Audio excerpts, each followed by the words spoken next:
Hello મિત્રો, જય સ્વામિનારાયણ।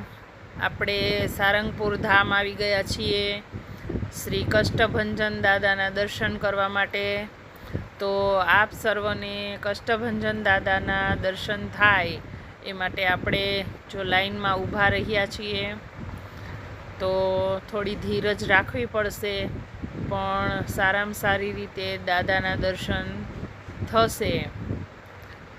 તો આપ સૌ કમેન્ટ કરીને મને કહેજો કે કોણ કોણ સારંગપુર ધામ આવેલું છે અને કોણે કોણે હનુમાનજી દાદાના દર્શન કરેલા છે અને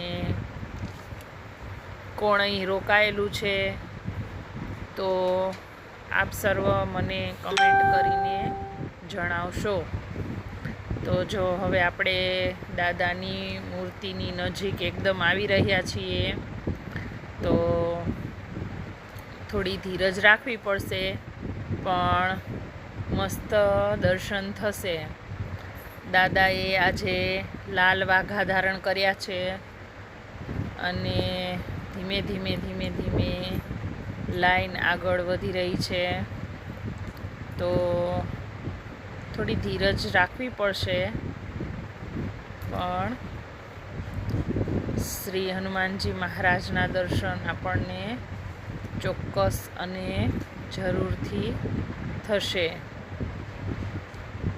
તો આપ સર્વ કમેન્ટ કરીને મને કહેજો કે આપને કેવા દર્શન થયા।